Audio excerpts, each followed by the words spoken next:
I have served food to better men than me for 11 years, and I have learned that a dining facility tells you the truth about a base faster than any briefing will. You want to know if a unit is coming apart, don't read the logs. Watch the chow line. Watch who sits with who eats fast and leaves, who lingers because the cot is worse than the noise. Watch which sergeants get quiet when they're tired and which ones get loud. Forward operating base ledger that spring had gone loud. My name is Del Rooker. I was a sergeant first class then, 30 years in and every one of them in my knees, which is why the Army in its mercy had taken the rifle out of my hands and given me a serving spoon and a clipboard and 11 cooks who mostly didn't want to be cooks. I ran the dining facility, the DFAC, a long tin building with plywood floors and a generator that coughed, set between the motor pool and the wire on a base that existed for one reason, to push fuel and beans and bullets up the valley to the outposts that did the actual fighting. We were a way station, a supply dump with a flag on it. The men who ate my food were drivers and mechanics and clerks and fuelers, and the few real shooters who passed through treated us the way you treat a gas station on a long drive. Fill up. Don't linger. Judge the coffee. I tell you this so you understand what kind of place it was, and what kind of man I was in it. I fed people. I kept the coolers running and the trays clean, and I broke up the arguments before they became fights, and I told myself that was enough of a war for an old man with a bad knee. I told myself I still knew soldiers, still knew at a glance who was who. I had been reading the chow line for 11 years. I thought I could not be fooled. That spring, the man who ran the chow line's temperature was a sergeant named Kane Bracco. Bracco was infantry, and he had come back to Ledger from something up the valley that had gone badly. Nobody said what. You didn't have to. It was in the way he held his shoulders, and the way he'd stopped sleeping, and the way a man like that starts needing the world to be smaller and simpler than it is, needing there to be an us and a them and a clear line between. Because if the line blurs, then maybe the thing that happened up the valley was nobody's fault, and a man like Bracco cannot live with nobody's fault. He needed a fault. He needed a place where he was still in charge of something. He found it in my mess hall. He decided somewhere in those weeks that the DFAC was his to run, that the fobbits, that was the word, fobbits, the ones who never left the wire, needed a real soldier to remind them what real soldiers were. He'd stand near the front of the line with his tray and his hard, flat eyes, and he'd correct people. Uniform, posture, the way a private held a fork, small things made large. Nobody stopped him, because he was infantry and he'd been up the valley and the rest of us hadn't, and there is a currency in that, and Bracco spent it like a man who knew it was the only coin he had left. I didn't stop him either. That's the part I have to tell straight, because if I soften it, the whole story is a lie. I saw Kane Bracco turn my dining facility into a place where the quiet ones got quieter, and I told myself it wasn't my fight, and I kept ladling the eggs. She came in on a Tuesday on the tail of a resupply convoy, and I want to say I noticed her, but the truth is I noticed nothing worth noticing. That was the point of her, though I didn't know it yet. She was in plain combat utilities, no name that anyone read, no rank anyone caught, gray with valley dust from her boots to the crown of her head. She carried a small pack over one shoulder like it weighed nothing, which meant she'd learned to carry weight, and she moved through the door and along the wall the way certain people move through a room they've never been in, a single unhurried sweep of the eyes, corners first, then exits, then the crowd. If you'd never learned to see it, you'd have missed it. I'd learned to see it once long ago, and I'd forgotten I knew it, and so I saw her check my exits and I filed it under nothing. She got in line. She didn't talk. She held her tray the way you hold a tray, and she looked at the food the way a tired person looks at food, which is to say gratefully and without much interest. And when she reached the front, I put eggs on her plate and she said, "Thank you, quiet," and I said, "You're welcome," and looked at the next man. That was the whole of our first meeting. I have thought about it since. About how a person can walk past you carrying everything and you weigh them at nothing because they don't announce it. We are trained, all of us, to read the loud signals, the rank, the swagger, the scar shown on purpose. We are not trained to read the ones who have stopped needing to be read. She took her tray to a corner table back to the wall facing the door. Of course she did. The room was maybe 80 men that evening, close packed, loud with the particular loudness of tired people who have been told to hurry up and wait. And Bracco was there, near the front, holding court in that way he had. And I watched him notice her the way a certain kind of man always notices the one person in a room who isn't performing for anybody. She had a patch on her shoulder he didn't recognize. She wore no rank he could read on the dusty blouse. And she was this matters. I've thought about why it mattered so much to him. She was Navy. There was, if you knew where to look, the smallest tell of it, the cut of the uniform, a sailor's habit in how she squared herself, a squid in the mouths of men like Bracco, a sailor on an army fuel dump in his mess hall taking up a table, not looking at anybody, not asking permission of anyone. I saw him decide she was a problem.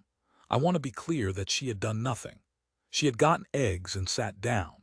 But Bracco needed of them, and here was a stranger with no rank he could read and no unit he could name, eating his food at his table on his base, and I watched the whole ugly arithmetic run behind his eyes and come out where it always came out. He crossed the room to her table. A couple of his people drifted after him the way they did, grinning already because they knew the show. The noise around them dropped a notch, the way a room quiets when it senses a fight, that low animal instinct. I set down my ladle. I remember that. I set it down and I stood at my station and I watched and I did not move. "You lost, sailor," Bracco said. She looked up from her tray. She had a plain, weathered face, older than I'd guessed from across the room, lines at the eyes from squinting into a lot of hard light. She looked at him without heat and without fear, which was its own kind of wrong answer to a man like Bracco, because fear he could have used and heat he could have matched, but she gave him neither. She just looked. "No," she said, "I'm where I'm supposed to be." "That right." Bracco put his knuckles on her table and leaned. His people spread a half step, the grins hardening. "See, I don't think it is. This is a dining facility for soldiers. I don't see a rank. I don't see a name. I don't know what patch that even is. And I got men standing who fight for a living, and I got you sitting, taking a seat, in a uniform that doesn't belong on my base." "I've got a seat because I got here first," she said, still even, still low. "Anyone standing is welcome to sit. There's room." That was all she said, and there was nothing in it a fair man could take offense at, and Bracco was not a fair man that night. I think it was the calm that did it. I think if she'd flinched, he'd have gotten his little win and moved on.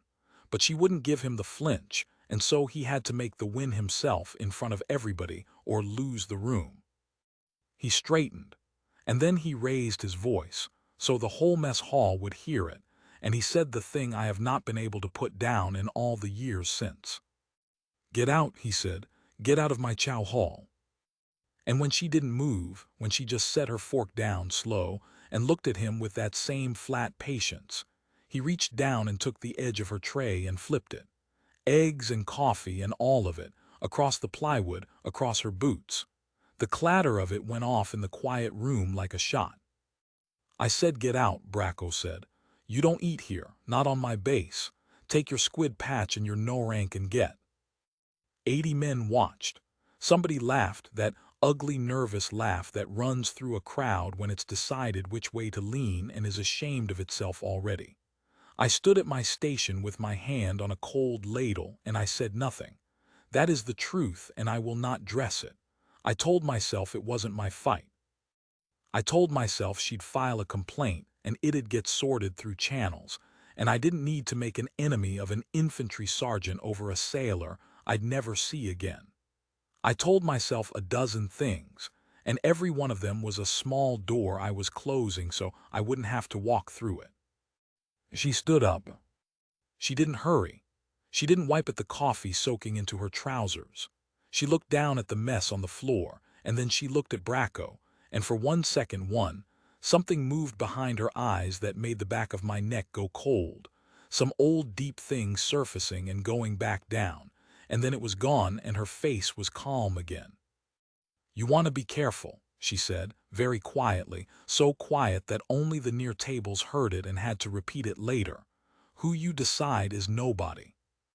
And she picked up her small pack, and she walked out of my dining facility with coffee on her boots and 80 men watching.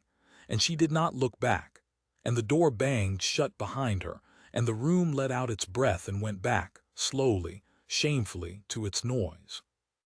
Bracco stood there a second longer than he needed to, letting everyone see him stand there. Then he sat down in the seat she'd left, in the spilled coffee, like a man planting a flag, and one of his people said something and he laughed, and it was over.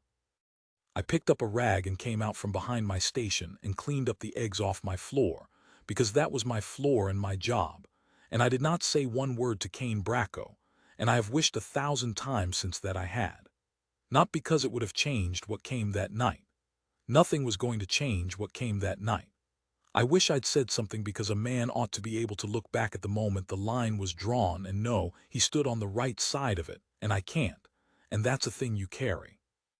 I threw the eggs in the trash and I went back to the line. I told myself it was over. It wasn't over. It was 4 hours from starting. Here is the thing I didn't know, cleaning her coffee off my plywood floor, and the thing Bracco didn't know, planting himself in her seat. There were tells on that woman all night, and I'd read every one of them wrong. The way she checked my exits when she came in, I'd filed it under nothing. It wasn't nothing. It was a person who had learned, in places I'd never been, that the door you don't clock is the one that kills you.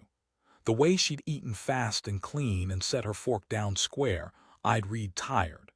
It was a person who ate like every meal might get interrupted, because in the life she'd lived, every meal might. The way she sat with her back to the wall and her face to the door, the way she carried a heavy pack like it was empty, the way she'd looked at Bracco with no fear at all. A man doesn't unlearn the flinch by being brave. He unlearns it by living so long in the place past fear that he forgets the way back. I had seen all of it. I had been reading Chow lines for 11 years, and I had told myself I could not be fooled. And a senior chief petty officer of the United States Navy had walked the length of my dining facility, and I had weighed her at nothing. I found out her rate later. I found out a lot later. But that night, cleaning the floor, all I knew was that a sailor had gotten thrown out of my chow hall, and I hadn't lifted a finger, and I felt the low itch of a man who knows he's failed some test he can't quite name, and I ignored it, and I went to check the coolers. The generator coughed. The night came down over the valley the way it did, fast and total, the mountains going black against a sky still bruised with light. Out past the wire the world was quiet, that thick listening quiet the valley got after dark, and I stood in the door of my DFAC for a minute breathing the cold and not thinking about her, which is its own way of thinking about a thing. Then I went back inside to close down the line, and about 90 minutes after that, the first round came in. You don't hear the one that's aimed right. Everybody says that, and it's mostly true. What I heard was a sound like the sky tearing, high and fast overhead, and then a hard flat crump somewhere out toward the motor pool that I felt in the plywood under my boots before I understood it in my head. The lights stuttered. A tray rack rang. For one long stupid second the whole dining facility just froze. 60-some men caught mid-motion with forks halfway up, and I stood there too, because 11 years of eggs had scoured the old instincts down thin, and the part of me that used to know what that sound meant was slow to wake. The second round woke it. This one hit closer, and the concussion of it slapped the tin walls and blew the plywood door open on its hinges, and a man near the entrance went down not from a wound but from pure animal recoil. And then the alarm on the base started up, the long climbing wail of it, and somewhere out past the wire the first rifles opened up in that stuttering, irregular way that means it isn't a drill and it isn't harassment. It's a push. They're coming at the wire. And my dining facility came apart. 60 men, most of them fuelers and clerks and cooks, most of them without a weapon within reach, because who carries a rifle to dinner on a fuel dump? 60 men, all decided at once to be somewhere else, And there is nothing on this earth more dangerous in a small tin building than 60 frightened people all deciding at once. They surged for the door, and the door was one door, and the ones at the front went down and the ones behind went over them, and a bench flipped, and somebody was screaming, and a tray rack came down in a crash of metal, and the lights stuttered again and half died so the whole room strobed between light and dark, and I stood in the middle of it with my clipboard and my ruined knee, and I could not have stopped it any more than I could have stopped the mortars. I want you to see it clearly, because of what walked back through that door.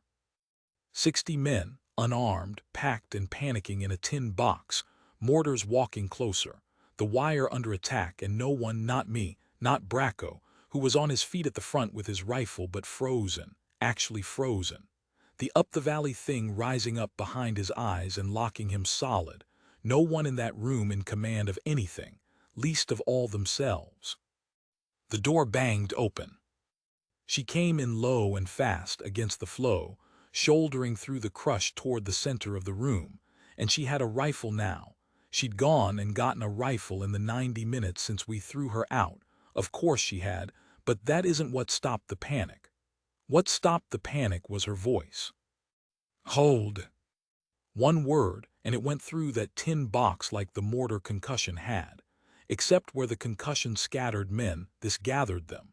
And I have spent a long time trying to describe the thing that was in that voice, and the closest I can come is this.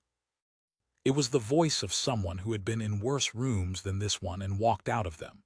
And every frightened man in the DFAC heard that in it before he understood a word. Heard this person knows the way out and I don't. And the surge broke against it and stalled. Off the door, she said, moving, and men moved. You get him up, he's not shot, he's stunned, get him up and against the wall. Everybody off the center of the floor, away from the windows, down low along the walls. Now, move like you've got somewhere to be. I want to continue exactly here. She's inside, the panic just broke and the night is only starting. That's a clean stop. Men moved. That was the thing I couldn't stop watching.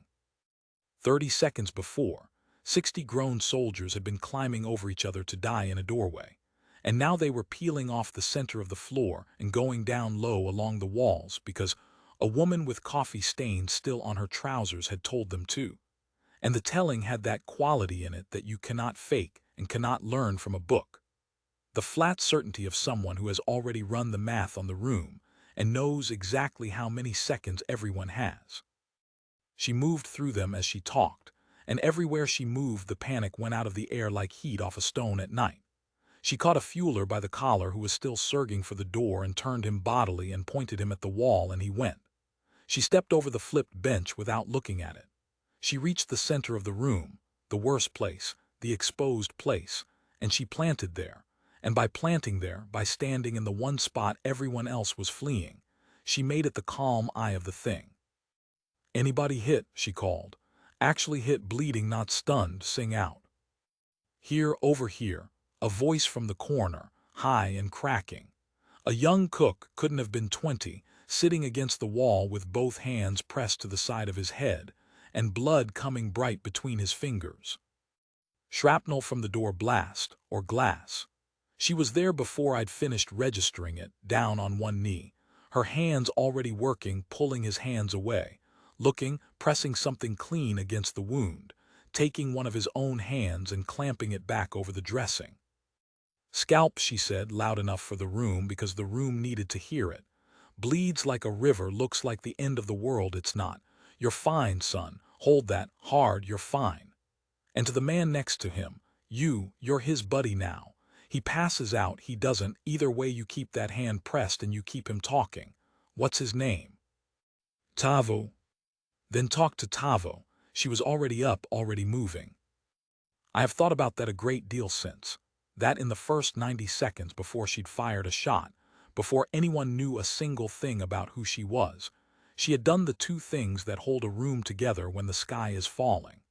She had given the frightened men a place to be and a thing to do, and she had shown them with the boy and the blood that the scariest thing in the room was survivable. She built order out of nothing but her own steadiness, The way you'd build a fire out of nothing but friction, patient and sure. And by the time the third round came in closer, hard dust sifting from the tin roof, the DFAC did not break again. Men flinched. Nobody stampeded. She had already made it a place with a shape. Bracco was still at the front of the room. He hadn't moved. He had his rifle up across his chest and his back against the doorframe, and his eyes were open, but they weren't seeing the DFAC. They were seeing wherever up the valley had happened to him, and his knuckles on the rifle were white and his jaw was working and no sound was coming out. I'd seen it before, long ago, in younger men in worse places. The body still standing, still holding the weapon, and the man somewhere else entirely, locked out of himself. She saw it too. She'd crossed the room and she saw the frozen sergeant in the doorway, the same man who'd flipped her tray onto the floor 4 hours before, the man who'd stood over her and told the whole room to watch him make her nobody. And I watched her clock him, clock exactly what was wrong with him, and I want to tell you what she did because it's the measure of her. She didn't shame him. She didn't say a word about the tray. She stepped in close, put herself between Bracco and the room so nobody else would see him locked up, and she said something low, right into his face, that I didn't hear then and only heard later when he told me himself, in a different voice than he'd had before that night. She said, "Sergeant, I need the door held and I need it held by you. Nobody else can do it. Look at me. You've got the door. That's your only job in the world right now. The door." And she gave him the small true thing that a man drowning in the big untrue thing can grab. Not snap out of it. Not what's wrong with you. A job the size of a doorframe. And I watched Kane Bracco come back into his own eyes by about half, enough to nod, enough to turn and face the dark outside with his rifle and be, for the length of that doorway, a soldier again.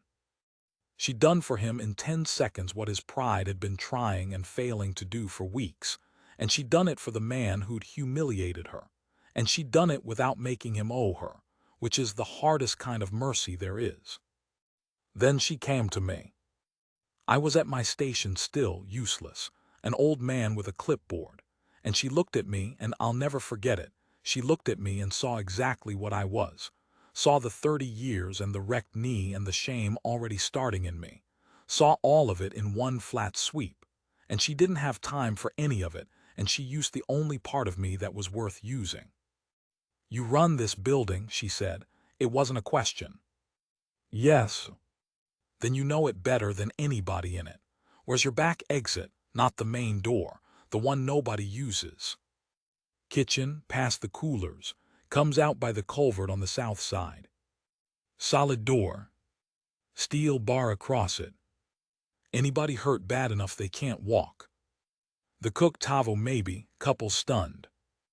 She nodded, filing it, and for 1 second she looked at me a half-beat longer than the tactics needed, and I understood she'd placed me as the man who'd stood at his station 4 hours ago and watched and done nothing.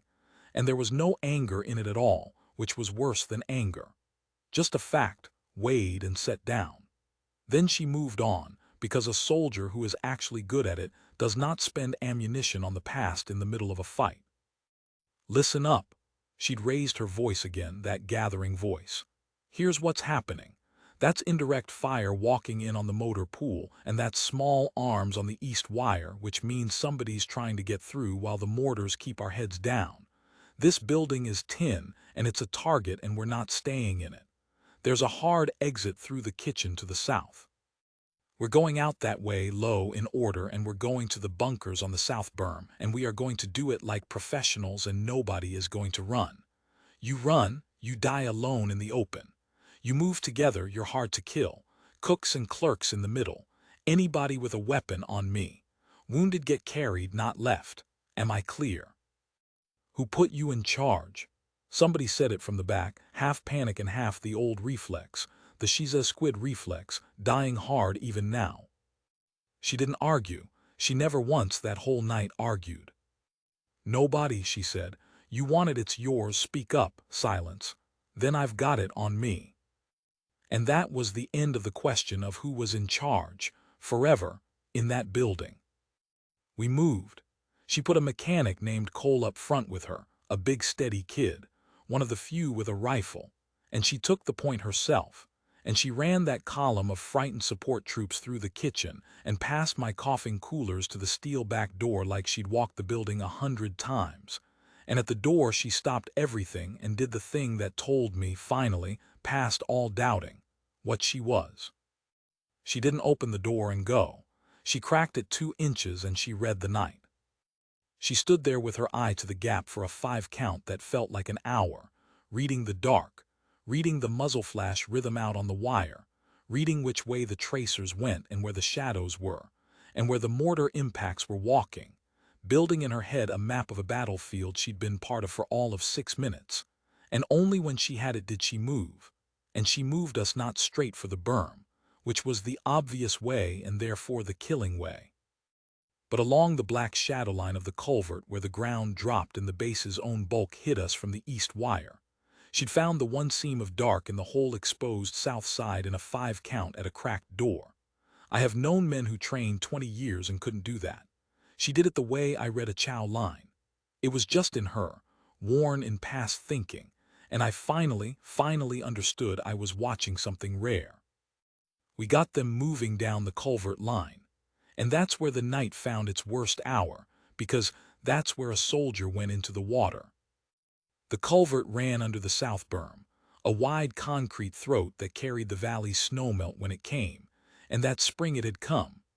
There was a hard, fast run of black water down the middle of it, thigh-deep and cold enough to stop your heart, funneling toward a low place where the concrete pinched down, and the water went under the berm through a graded tunnel. In the dark, with the tracers going overhead and the column bunched and moving, one of the fuelers, a kid named Ruiz, lost his footing on the wet concrete slope and went down into the run, and the current took him fast, the way fast water takes a man, and slammed him down toward the pinch and the grate. He went under. He came up screaming, arms out, and went under again, and the water drove him toward the tunnel mouth where the grate was, where a man gets pinned by tons of moving water and drowns 6 inches from air while people watch. 2 men grabbed for him and nearly went in themselves. Somebody had him by a strap for a second and lost it. And it was happening in seconds, the whole thing, the way real drowning happens, not the slow movie kind but the fast, silent, brutal kind. And I stood at the top of the slope with my ruined knee knowing I could not go down there. And Ruiz went under a 3rd time, and the current had him full against the grate now, and the black water was piling up over his face.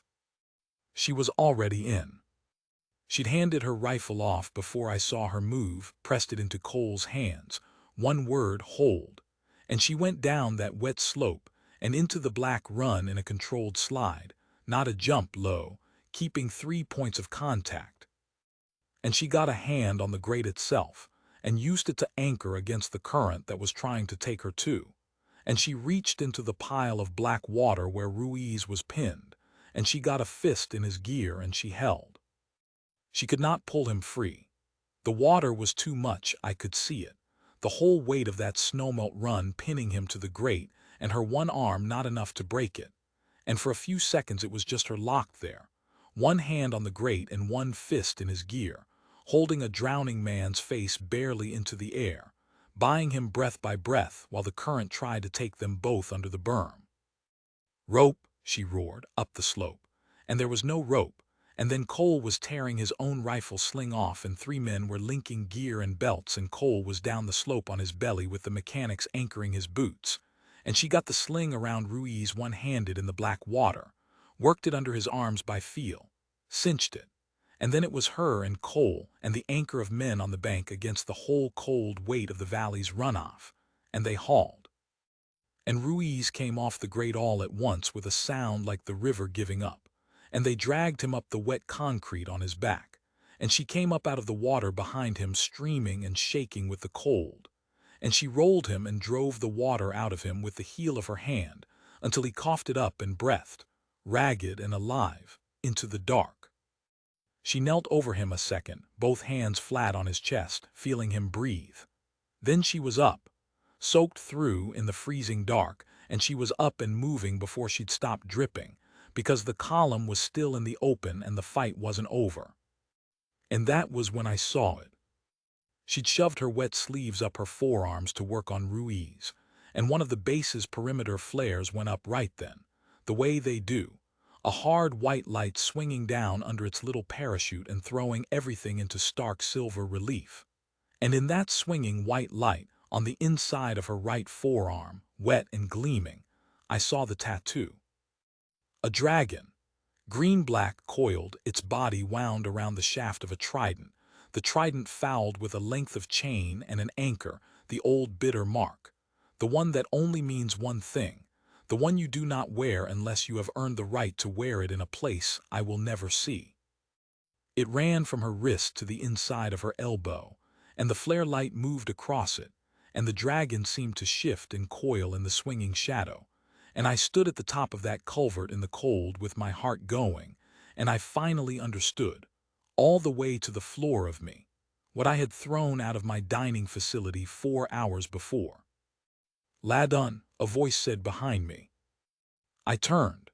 The QRF had come a squad off the ready force, moving down from the berm to link us up and cover the column in, and their team leader, a hard young sergeant with his rifle up, had stopped dead at the top of the culvert.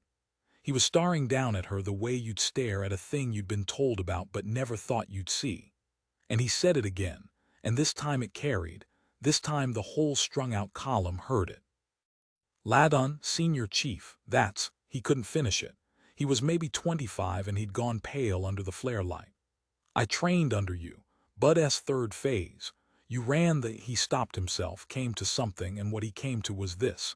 He brought his rifle down, and in the middle of a firefight in the mud at the top of a culvert, that young sergeant straightened his back and he held. "Ladun," he said to his own squad, to the column, to all of us. "That's Senior Chief Calder. She's a SEAL. Do what she says. Do exactly what she says." I looked at her. She was wringing black water off her sleeve, already turning to get the column moving, and she gave the young sergeant one flat look, not warm, not cold, just an acknowledgement, one professional to another, and she said, "Good. You've got fresh legs and full mags. Take point to the bunkers. I'll take rear. Move them." And the SEAL, the Senior Chief Petty Officer of the United States Navy that Kane Bracco had thrown out of my mess hall for having no rank he could read, put herself at the back of the column, in the most dangerous place, between 60 unarmed men and the open dark, and she walked us all in. I need to stop here, she's just been named, the QRFs linked up, and the columns moving to the bunkers with her at the rear. Clean break before the last push. We made it to the bunkers. I won't pretend I remember all of it in order. There's a stretch in the middle of that walk that lives in me as pieces, the flare dying and the dark coming back doubled. The SEAL's voice from the rear of the column, low and steady and constant. "Keep it moving. Close it up. You're doing fine. Keep it moving." The cold weight of Ruiz's arm over my shoulders because I'd put myself under him to help him walk, which was the one useful thing my ruined body could do. The young QRF sergeant up front picking the line to the berm. The mortars still walking somewhere behind us, but walking away now, chasing the motor pool, chasing where we'd been and not where we were. She'd read that too, that the fire was fixed on the motor pool and the push was on the east wire and the south berm was the seam, the one rode out, and she'd put us on it in a 5 count at a cracked steel door, and it held. 60 men who should have died in a tin box in the first 60 seconds walked into the south bunkers on their own feet, and every one of them was alive because a woman they'd have let get thrown out of dinner had walked in the wrong direction against a stampede and taken hold of the thing. At the bunkers she didn't rest.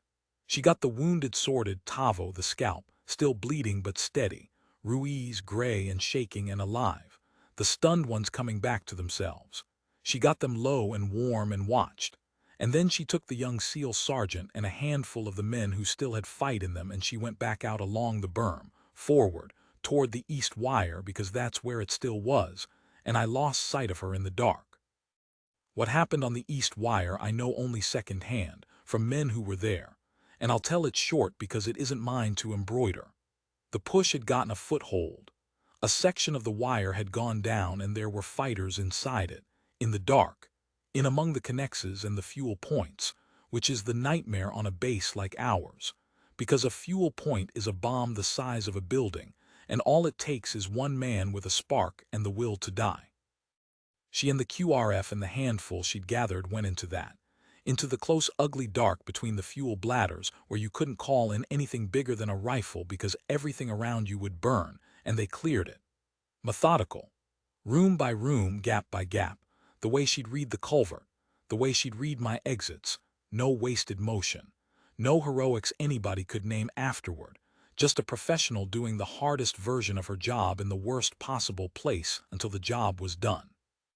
The men who were there don't tell it like a war story. They tell it quiet. One of them, a mechanic who'd never fired his rifle at a human being before that night, told me later she was never fast. That's the thing nobody believes. It all felt slow. She just never stopped and she was never wrong. By the time the sun came up, the wire was back and the fires were out and the base was ours, and the cost of it, I learned the count later, was nothing like what it should have been. Nobody died on the south side. Nobody died in my dining facility. That's not luck. Luck doesn't have a name and a rate and a dragon on its arm. That was one person deciding. First light came up gray and cold over the valley the way it does, and it found us at the south bunkers, filthy and stunned and alive. And it found her walking back down the berm from the wire with her rifle slung and her sleeves still shoved up, and that dragon plane on her arm in the daylight now. No flare needed. And I watched 60 men who had spent the night discovering what she was go quiet as she came. And it found Kane Bracco. He'd held the door. Whatever she'd said to him in the DFAC, it had held him together through the walk and the night, and he'd come through to the bunkers with the rest, and he'd stood a real watch through the dark, and now in the gray light he was standing apart by himself, and I could see the whole night sitting on him. I could see him doing the arithmetic he'd done to her at dinner, running it again, backward, watching it come out the other way. I could see the tray in his memory, the eggs on the floor, the whole room laughing because he'd told them to, get out of my chow hall. Take your squid patch and get. And the same woman walking back down the berm at dawn, having spent the night keeping alive every man who'd laughed. She came down off the berm and men straightened as she passed, not because anyone called it, just because you cannot help it. Your body does it on its own when the real thing walks by. And her path down to the wounded took her right past Kane Bracco, and the whole strung-out, exhausted crowd of us saw it coming and went still to watch. And I thought, God help me. Part of me wanted it. I thought, here it comes. Here's where she takes it back. Here's where she stands over him the way he stood over her and lets the whole base watch her make him nobody. He'd earned it.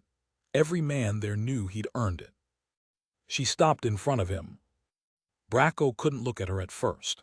He was a proud man, and pride is the heaviest thing there is to carry uphill, and I watched him make himself lift his eyes to hers, waiting for it, ready to take it, maybe wanting to take it because the taking would at least be over. She looked at him a long moment. Then she said, quiet, just for him, but in that still dawn everyone near heard it. You held that door all night. I saw. Good work, Sergeant. That was all. No remember me. No look who's nobody now. She gave him the one thing that could break him worse than any humiliation ever could. She gave him his soldiering back, clean in front of the men, from the person with the most right in the world to take it from him. And she meant it. That was the terrible part. She wasn't being cruel with kindness. She genuinely watched him hold that door, and she genuinely counted it. Because that's what she was, someone who counted the true thing wherever it was and set the rest down. And Kane Bracco came apart. Not loud. He didn't weep or fall down. He just, his face, which had been hard as a wall for all the weeks I'd known it, the up-the-valley wall, the I need there to be a them wall, his face broke open. And what was under it was a young man, exhausted and ashamed and undone by an undeserved mercy. And he brought his hand up slow, and he saluted her. You don't salute in the field. You especially don't salute a target-worthy stationary group at first light on a base that got hit 4 hours ago.